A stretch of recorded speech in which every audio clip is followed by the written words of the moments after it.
Shqiptari Demo Berisha është propozuar për postin e ministrit për të drejtat e njeriut dhe të pakicave në qeverinë e Serbisë.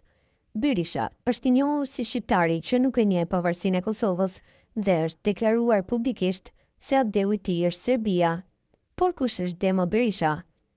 Ai deklaron se ka lindur në Pej dhe jeton në Novi Sad.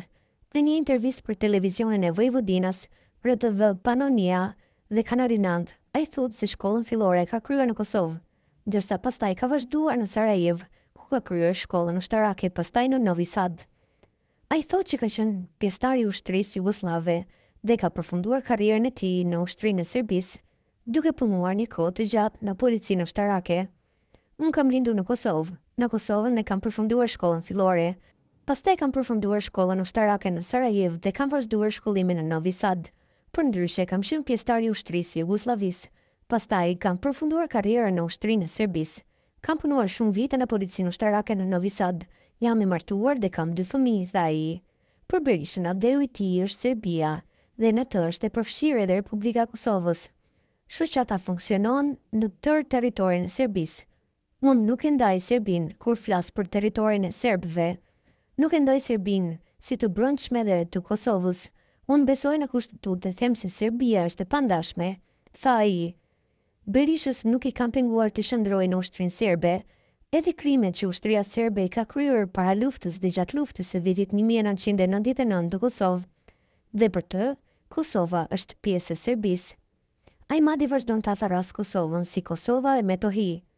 Ai mendon se nuk është shqiptar i vetëm, që mendon kështu prandaj dhe ka themeluar më 2014 në Serbi organizatën jo qeveritare Ama e Shqiptarëve të Serbisë, e cila sipas tij ka 4600 anëtarë në territorin e Vojvodinas, nga 6000 shqiptarë që sipas Berishës ka në Vojvodinë, ndërsa në tërë territorin e Serbisë thotë se ka mbi 180.000 shqiptarë. Deklaron se shoqata merret me marrëdhënien shqiptaro-serbe dhe për më shumë avancimin e disa të drejtave të shqiptarëve në Serbi.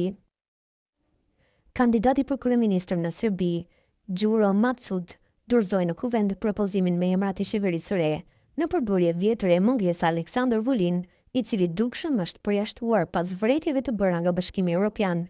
Në mesin e emrave të propozuar është edhe Demo Berisha, një shqiptar që vetëm emrin e ka të tillë. Ai pritet që të mbajtë postin e ministrit për të drejtat e njerëzit, minoritetet dhe për dialogun social. Demo Berisha, në të kaluarën ka mohuar ekzistencën e shtetit të Kosovës, madje sipas raportimeve të mediave, ka kërkuar që poshtuesit serb të kthehen në Kosovë.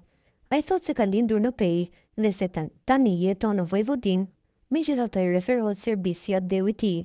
Demo Berisha ka shërbyer në forcat e armatuesve të Serbisë që nga viti 1982 deri në vitin 2005, ku doli në pension dhe është dekoruar disa herë si ushtarak. Ai ka qenë vazhdimisht i angazhuar në politikë dhe shumë afër presidentit aktual serb. Madje është dhe antar i komitetit nismëtar për themelimin e lëvizjes për popullin dhe shtetin, që konsiderohet si partia re Aleksandar Vučić.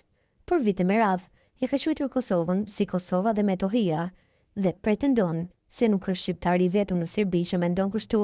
Për këtë arsye thotë se ka krijuar në 2014 organizatën jo qeveritare në Serbi me emërtimin Amza e Shqiptarëve në Serbi.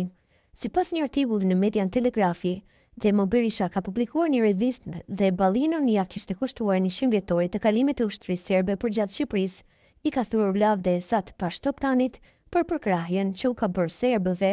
Kjo duket se është edhe lidhja e tij në ideologji me Aleksandar Vulin, i cili në Francë bëri omazhet e varrit e Sat Pashtoptanit, duke i quajtur një hero të Serbisë.